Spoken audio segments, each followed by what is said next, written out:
il m'a écrit le script de mon vlog. En fait, ce livre, cette source d'information, vous voyez que c'est véritablement un livre qui est en russe.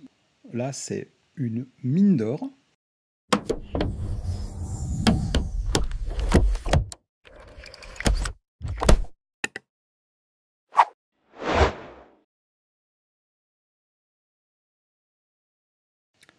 Bonjour et bienvenue sur ma chaîne YouTube. Aujourd'hui, je vous emmène à la découverte d'un outil que vous connaissez peut-être, que moi j'utilise depuis des mois et des mois, mais que je vois assez rarement passer sur les réseaux sociaux, et donc c'est pour ça que je voulais faire cette petite vidéo qui, je l'espère, va vous intéresser. Cet outil, c'est NotebookLM.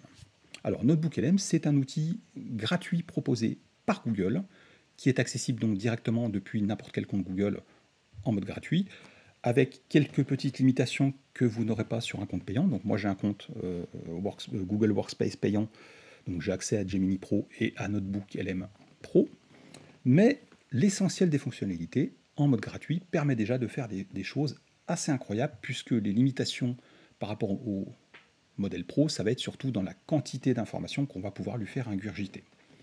Alors qu'est-ce que NotebookLM ? Eh bien NotebookLM, c'est un outil IA qui a été créé par Google qui permet de créer des chatbots basés sur l'IA à la manière de ChatGPT ou de Gemini qui vont interroger une base documentaire que vous allez vous-même alimenter.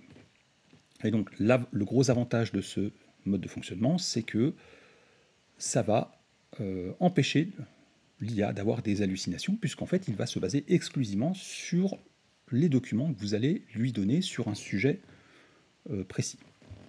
Alors, je vais créer un notebook exemple. Alors, la base de NotebookLM, en fait, c'est d'ajouter des sources d'informations. On peut ajouter, bien évidemment, des fichiers PDF, du texte, des documents Word, du Markdown, même des podcasts en MP3, puisqu'il est tout à fait à même de comprendre l'audio. On peut l'alimenter par des pages web, par des vidéos YouTube. On peut copier-coller du texte directement. Alors ça peut être utile. Moi, j'ai déjà eu le cas sur certains sites web, sur des sujets que je voulais travailler, qui interdisaient à Google d'aller scraper le contenu, en quelque sorte. Donc en fait, il suffit de faire un copier-coller du texte et vous obtenez en gros le contenu de la page que vous voulez analyser. Et on peut bien évidemment lui mettre des Google Docs et des Google Slides. Alors, en mode gratuit, vous êtes limité à 50 documents, 50 sources de documentaires. En mode payant, donc en mode pro, on peut monter jusqu'à 300 sources, ce qui est assez colossal. Alors, une fonctionnalité que j'avais jamais trop vue jusqu'à il y a peu, c'est la fonctionnalité découvrir les sources.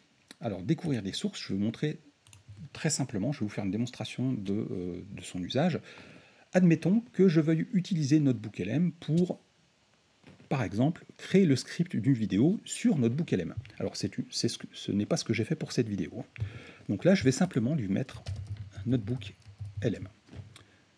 Envoyer. Et lui, en fait, automatiquement, va aller chercher des sources d'informations sur le sujet que vous allez lui indiquer.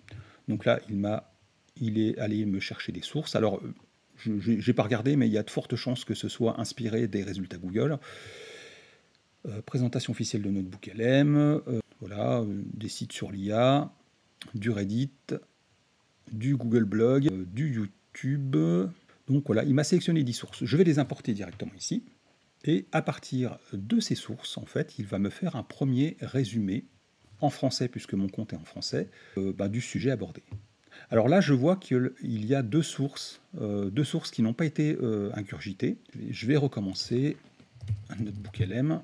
J'ai vu qu'il ne m'a pas mis de vidéo YouTube, a priori, dans ses sources.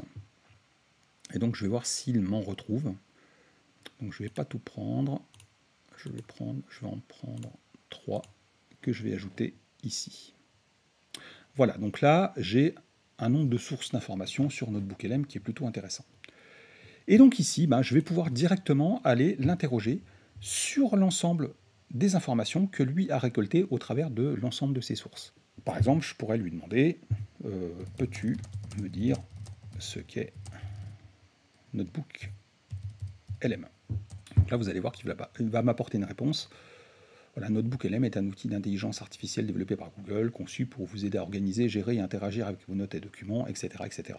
Donc là, je ne lui ai pas demandé de faire une réponse courte, donc là, il m'a fait une réponse assez longue, qui pourrait d'ailleurs me servir de base pour créer le script de la vidéo que je suis en train de faire.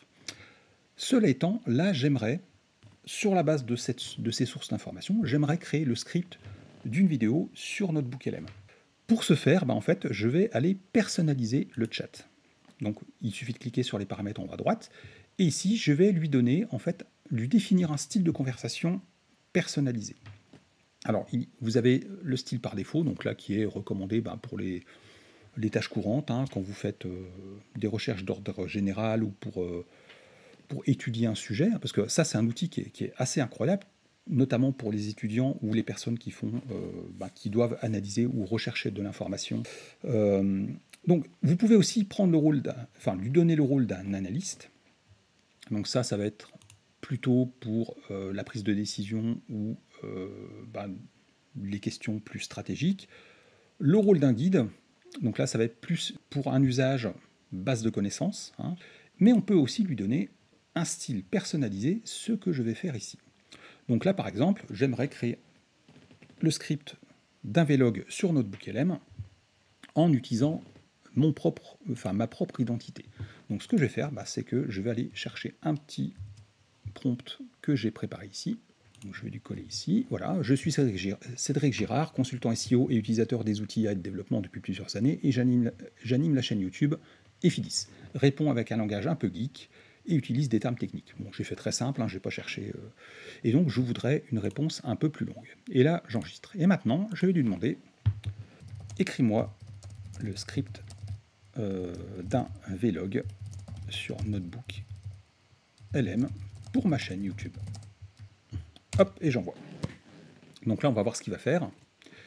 Et vous allez le voir, en fait, il va me pré-mâcher le travail. Enfin, moi, je trouve que généralement, il fait un travail assez incroyable. Donc là, j'ai utilisé un prompt très simple. Bien évidemment, vous pouvez lui donner des instructions beaucoup plus précises, un plan, etc., etc. C'est ce qu'on va faire. C'est ce qu'on va faire un petit peu après. Donc là, alors là, il a utilisé un langage un peu trop geek à mon sens. On croirait plutôt Freudix dans le langage. Salut Freudix. Mais quoi qu'il en soit, il a préparé un script de vlog qui est plutôt complet. Donc je trouve ça assez incroyable. Pour ma part, je l'ai beaucoup utilisé pour créer les vlogs de mes vidéos sur ma chaîne sur le cancer. Et le résultat était plutôt intéressant, même si je les ai un petit peu adaptés, bien évidemment. Donc vous voyez déjà un premier cas d'usage. Alors ce que je vous propose de faire, c'est de voir un peu ce qu'on peut faire, jusqu'où on peut aller. Une dernière chose, c'est que ma sortie de vlog, là, ce que je peux faire, c'est l'enregistrer dans une note. Donc là, par exemple, le vlog, si je veux l'enregistrer, je clique ici, enregistrer dans une note, et là, il va me garder cette réponse sous forme d'un document que je vais pouvoir réinterroger si je reviens par la suite sur le vlog. Parce que bien évidemment, la conversation que vous avez sur la partie discussion est éphémère, et si vous quittez votre notebook et vous revenez dedans, que vous n'avez pas enregistré sous forme de notes, tous les échanges que vous aurez eus avec Notebook LM auront été perdus. Alors, au niveau des outils de la partie studio, vous avez le résumé audio, alors ça c'est bluffant, qui va créer un résumé de votre document. Alors à la base, il va vous créer un peu un échange entre un homme et une femme à la manière d'un podcast, et franchement, moi je suis bluffé du résultat à chaque fois, parce que la tonalité et le vocabulaire employé, ils sont tout bonnement hallucinants, de naturel, et franchement, de temps en temps, il y a des petits dérapages, mais on est très très au-dessus de la moyenne des outils de génération vocale au niveau de la voix. Vous avez un résumé vidéo, donc ça c'est un outil qui est apparu il y a quelques semaines, sauf erreur de ma part, qui pour le moment est limité à l'anglais. Alors j'ai essayé de le forcer avec un prompt, parce qu'on peut toujours dans ces outils utiliser des prompts personnalisés. J'ai essayé de le forcer en français, il n'y a rien à faire. Autant sur l'audio, il y a quelques mois, c'était encore limité à l'anglais. On pouvait parfois obtenir un résumé audio en français, bon, avec des mots un peu, des accents un peu bizarres des fois, mais en tout cas, on arrivait à tricher un peu. Autant sur la partie vidéo, je n'ai absolument pas réussi à le faire basculer sur le français. Vous avez un outil qui est incroyable, c'est la carte mentale, je vais vous montrer après sur un autre sujet. Et vous avez la possibilité de créer directement des documents de synthèse, des guides d'études, des questions fréquentes et une timeline IA basée sur vos sources. Et donc ça, je vais vous montrer comment ça fonctionne. Alors, pour vous montrer ces fonctionnalités, je ne vais pas lui demander de régénérer ces éléments, puisqu'en fait c'est un petit peu long. Donc ce que j'ai fait, c'est que je vous ai préparé différents cas d'usage de la partie studio. Alors le premier cas, c'est en fait ça c'est une base documentaire que j'avais utilisée pour créer une vidéo sur le stress oxydatif dans le cadre du cancer. Et donc c'est une vidéo que vous pourrez retrouver sur ma chaîne YouTube. Je vous mettrai le lien dans la description de cette vidéo. Si vous pouvez vous abonner, ça me donnera de la force. Là, ce sont en fait des études scientifiques. Donc là, sauf erreur de ma part, il y avait 3 études scientifiques, un document en anglais et un document sur l'indice ORAC, qui est l'indice qui permet de mesurer le taux d'antioxydants entre guillemets dans les aliments. Et donc, ce que j'ai fait, c'est que je lui avais donné à ingurgiter tous ces éléments et je lui ai demandé de générer un vlog en français avec un plan structuré. Comme j'ai gardé le prompt permettant de générer ce vlog, eh bien, nous allons voir ensemble en direct ce qu'il en est. Alors, ce prompt, je l'avais gardé. Et alors là, je n'avais pas personnalisé la discussion, ce n'était pas nécessaire. Et donc voilà, je lui ai dit, en tant que malade du cancer, tu animes une chaîne YouTube sur le cancer, de formation scientifique, tu apportes des informations essentielles avec une volonté de vulgarisation sur des sujets phares, dans un langage simple adapté aux adultes n'ayant pas fait d'études médicales. Ne parle pas de ta formation. Ça, bon, voilà, c'est des petits éléments parce qu'en fait, je me suis aperçu que des fois, il dérapait un peu. Le fait de lui demander que ce soit adapté à des adultes n'ayant pas fait d'études médicales, c'est qu'en fait, lorsqu'on lui donne comme source d'information des études scientifiques, il a tendance, si on ne lui précise pas, à utiliser le niveau de vocabulaire de la documentation que vous lui apportez. Donc ça, c'est un petit truc qu'il faut bien penser lorsque vous faites ce genre de choses. Et donc, je lui avais demandé, donc sur la base de cette base documentaire, écris le script d'un vlog destiné à cette chaîne YouTube. Tu utilises le vouvoiement, un ton didactique et des phrases claires sans vocabulaire scientifique, en respectant le plan ci-dessous. N'utilise pas d'idée de cadrage ou de scène, je veux exclusivement le script du vlog. Et là, donc, je lui avais préparé un plan à respecter. Et ce plan, en fait, je l'avais construit avec l'un des outils qui est disponible dans le studio, la carte mentale. Alors ça, c'est un truc que je trouve incroyable et je vais vous montrer en gros comment ça fonctionne. La carte mentale, en fait, NotebookLM, à partir de votre source documentaire, va établir en gros une mind map sur les concepts clés du sujet abordé. Et ça va vous permettre d'explorer. Donc là, par exemple, c'était sur l'indice ORAC. Je me suis basé sur l'indice ORAC à la base, parce que c'est de ça dont je voulais parler. Donc mes sources de données, c'était essentiellement sur l'indice ORAC. Et partant de là, j'ai voulu créer en fait un vlog sur le stress oxydatif et l'utilisation de l'indice ORAC lorsqu'on est malade pour, en gros, choisir ses aliments pour maximiser le taux d'antioxydants dans son alimentation. Et donc là, en fait, il m'a tout simplement créé un truc incroyable. La définition, donc ORAC, ça veut dire Oxygen Radical Absorbance Capacity. Alors, vous allez voir un certain nombre d'éléments dans nos mind maps, et lorsque vous cliquez sur un élément, en fait, automatiquement, il va aller vous chercher, il va vous générer, en fait, une réponse adaptée à l'élément sur lequel vous aurez cliqué. Donc moi, je trouve ça assez incroyable. Donc je reviens sur ma mind map. Alors cette mind map, vous pouvez l'exporter au format PNG avec les branches que vous aurez ouvertes. Donc ça, si vous voulez l'intégrer dans un document, ça peut être utile. Et donc ça, en fait, ça va permettre de voir déjà comment articuler le plan de son vlog. Donc moi, c'est ce que j'avais utilisé en l'occurrence. J'ai construit ce plan, et donc là, ce que je vais faire, c'est que je vais lui demander d'écrire mon vlog. Et vous allez voir, en fait, il va me faire un travail. Moi, à chaque fois, je suis assez scotché parce que. Donc là, je ne lui ai donné que 5 sources, mais il m'est arrivé sur des vidéos d'avoir 15 ou 20 sources différentes. Et vous pouvez lui en donner dans toutes les langues. Et en fait, il va les digérer de manière incroyable. Voilà, donc là, en fait, il m'a écrit le script de mon vlog. Alors moi, j'avais utilisé cet outil pour faire la vidéo sur le stress oxydatif. Je vous mettrai le lien également dans la description YouTube pour que vous puissiez vous rendre compte un peu du type de contenu qu'on peut faire. Alors moi, ce que je fais après, c'est que je reprends le script, je le reclaque dans un document texte. Je m'en sers en fait lors du tournage de la vidéo. Je m'en sers comme d'un prompteur, hein, en gros caractère à l'écran, et en fait, je le fais défiler tranquillement quand je parle, quand je déroule le tournage de ma vidéo.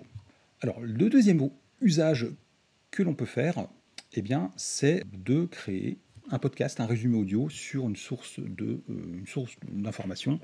Donc là, je vous ai pris un sujet. J'ai écrit récemment sur mon blog un article sur comment photographier le héron cendré, puisque c'est l'espèce d'oiseau que j'ai le plus photographié dans ma vie. Et donc, je voulais voir ce qu'il pouvait me faire en termes de podcast audio. Donc ce que j'ai fait, c'est que j'ai été lui copier-coller directement le contenu de mon article. Je lui ai mis 3 autres contenus sur le héron cendré et je lui ai demandé de créer en fait un podcast audio sur comment photographier le héron cendré. Et ma foi, le résultat est assez intéressant. Je vous laisse écouter. Bienvenue à toutes et à tous. Le début. Aujourd'hui, on plonge dans l'univers du héron cendré. On a épluché pas mal d'infos pour mieux cerner cet oiseau. Assez fascinant, non, Sam? Ah oui, majestueux, mais aussi très très discret. Exactement. Et l'objectif, c'est de comprendre ses habitudes et surtout de partager des astuces concrètes pour réussir à le photographier. Un beau défi. C'est clair. Alors, pour le décrire rapidement, grand échassier, plumage... Vous voyez le ton utilisé au niveau du podcast, enfin moi je le trouve incroyable parce qu'en fait l'échange est très naturel et on peut bien évidemment le personnaliser. C'est-à-dire qu'on peut orienter un peu le plan à aborder dans le podcast. Donc ça, moi je trouve que c'est un outil qui est assez bonnement incroyable. Un autre usage que je voulais vous montrer, donc là j'ai mis une seule source de données. Qu'est-ce que j'ai mis comme source? J'ai mis mon livre sur la photographie animalière, puisque dans une vie antérieure, j'étais photographe animalier professionnel et j'ai écrit plusieurs livres techniques et donc j'ai mis le contenu de mon livre au format PDF dans son intégralité comme source de données et j'ai voulu voir ce qu'il pouvait en faire. Alors là, je vais vous montrer une des limites de notre booklm, puisque si je vous montre, donc là j'ai généré l'essentiel donc des rapports que l'on peut avoir et la carte mentale. Et si je vais regarder la carte mentale, là il s'est pas embêté, il m'a fait un truc un peu bizarre, c'est que en fait il m'a pris les différents chapitres et il en a fait à chaque fois un élément. Et j'ai trouvé ça un peu, là pour le coup pas terrible, parce que là par exemple le truc prise de vue, ouais, la prise de vue, oui, les techniques de prise de vue éventuellement, le sanglier, c'est un chapitre de mon livre. Il m'a servi un peu ça en vrac, en fait. Hein. Là, par exemple, curieux et disponible, là, il parle de la vache parce que je vois que c'est autre, donc je sais qu'il parle de la vache, mais par contre, voilà, je trouve que c'est pas présenté de manière très optimale. Donc là, pour le coup, c'est un peu à contre-exemple. Je pense que le mind map est plus adapté lorsqu'on a un grand nombre de sources d'informations. Donc c'est pas un usage là qui m'a paru pertinent. A contrario, là, je lui ai demandé, sur la base des éléments dans mon livre, de dresser une chronologie sur tout ce qu'il a pu voir dans mon livre. Et là par contre, il m'a un peu bluffé parce qu'en fait, il est allé reprendre, au début je parle un petit peu de l'histoire de la photo, mais très brièvement, hein, et en fait, il est allé reprendre littéralement tous les passages du livre, donc le livre fait quand même 320 pages, où des dates étaient spécifiées. Il a repris en premier lieu la chronologie détaillée reprise dans mon livre, donc ça, imaginez un peu ce que vous pourriez faire avec... vous lui balancez un livre d'histoire qui est là, en fait, il pourrait vous refaire une chronologie directement de l'ensemble des contenus du livre. Enfin, moi, je trouve ça assez incroyable. Ou d'un ensemble de documents. On peut déjà entrevoir un peu ce que l'on pourrait faire avec cet outil.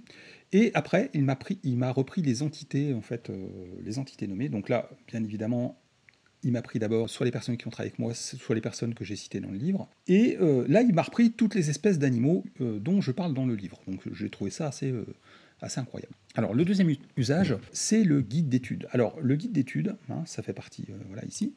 Donc là, en fait, ce qu'il va faire, c'est qu'il va vous créer un quiz sur les documents que vous lui avez donnés. Donc ça, moi, je trouve que c'est assez intéressant parce qu'en fait, par exemple, là, expliquer le concept de photographie à travers les racines grecques et l'année de son invention conventionnelle. Voilà, la photographie se résume à la signification de ces deux racines grecques, photos, lumière, et graphéine, peindre, écrire, signifiant peindre avec la lumière, blablabla.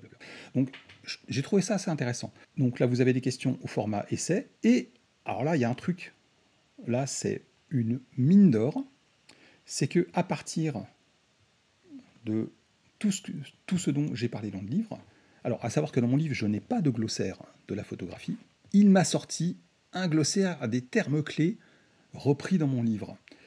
Et moi, j'ai trouvé ça assez incroyable, puisqu'en fait, j'ai un glossaire sur mon site sur la photo animalière, et en fait, je pourrais tout à fait, alors que j'ai alimenté, j'ai une petite vingtaine de définitions, là, en fait, il m'a fait tout seul une liste de tout ce que je pourrais ajouter sur mon site au niveau du glossaire. Alors, bien évidemment, ça sera détaillé, hein, mais en fait, il m'a pré-mâché le travail.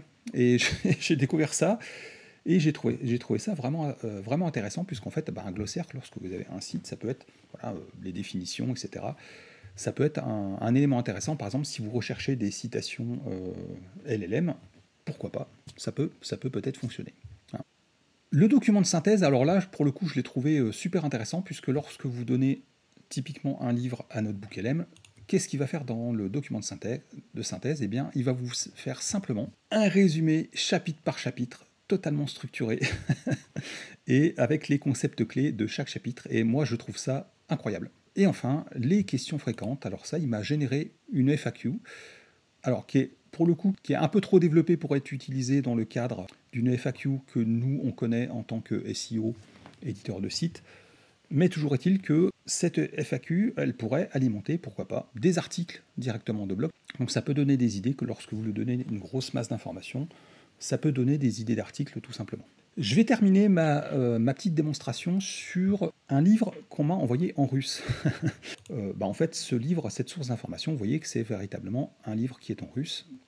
Donc là, que je ne sais pas lire le russe. Et ce que je voulais, c'est d'avoir un résumé complet du livre, parce que ça m'intéressait de savoir si je voulais l'acheter en français, puisque c'est un livre qui a été édité en plusieurs langues. Je lui ai demandé de faire un résumé chapitre par chapitre de ce livre. Et donc là, en fait, il m'a écrit littéralement le résumé chapitre par chapitre du livre. Voilà, donc ce qui m'a permis de capter l'essentiel de l'histoire. Alors, à savoir qu'on peut aller un peu plus loin, puisque en fait, vous pouvez, par exemple, donc à la fin de ce livre, il y a un ensemble de questions-réponses, et ce que je voulais, c'était avoir un résumé très détaillé de toutes les questions-réponses de la fin du livre, et donc là, il m'a tout à fait bien répondu. Il m'a retranscrit, en fait, l'ensemble des questions-réponses qui sont abordées à la fin du livre. Donc ça peut être super intéressant lorsque vous avez des documents dans une langue que vous ne savez pas lire, d'avoir en fait les éléments clés. Même un ouvrage dans une langue qui n'est pas du tout dans un alphabet que vous savez lire, ça peut être intéressant. Je voulais vous montrer une toute dernière chose, c'était la création de vidéos. Alors, So, what if the exact moment your doctor said you only had hours to live was the moment you felt more alive and more wonderful than ever before? Today, we're going to dive into the absolutely incredible story of Anita Moorjani. Her journey to the brink of... J'avance un peu pour vous montrer... So, how did voilà. she get to this point? This place Donc, voyez, en between fait, two worlds. You know, to really understand... Il a créé un résumé vidéo en créant littéralement un diaporama avec les concepts clés. Et franchement, alors moi pour avoir lu le livre, franchement, j'ai été bluffé par ce qu'il a réussi à faire. Donc j'attends impatiemment d'avoir cette fonctionnalité en français, puisque ça pourra donner des idées pour faire des présentations vidéo, des choses comme ça. Toujours est-il que, en tout cas, les podcasts en français sont super intéressants, et je connais pas mal de podcasts qui ont été alimentés grâce à cet outil. Donc ça peut être une source d'informations assez intéressante. Et donc NotebookLM, c'est un outil qui est incroyable et que j'utilise chaque semaine, littéralement, que ce soit pour préparer de nouvelles vidéos pour mes chaînes YouTube, ou alors pour plus simplement préparer des contenus parfois un petit peu avancés. Alors parfois c'est sur la base de mes propres contenus, comme sur mon livre sur la photo animalière. Parfois ça m'arrive d'aller lui demander, tiens, j'aimerais écrire un article pour mon blog sur tel sujet, est-ce que tu peux me résumer les informations? Ça me permet de pré-mâcher mon article. Donc ça c'est plutôt intéressant. Et après je peux, sur la base de ce pré-mâchage, je peux lui rapporter des sources d'informations complémentaires et écrire des articles de fond avec des informations sourcées et vérifiées. Et ça n'a pas de prix à l'heure où le web est inondé de contenu généré par IA. Là, vous avez un avantage majeur, c'est que vous pouvez véritablement lui apporter des sources d'informations claires et précise et vous démarquer de la concurrence. Donc ça, c'est vraiment un super avantage que Notebook LM peut vous apporter. J'espère que cette vidéo vous aura plu, j'espère qu'elle n'est pas trop décousue. Quoi qu'il en soit, c'est un super outil, n'hésitez pas à l'utiliser et en plus, c'est gratuit. À très bientôt.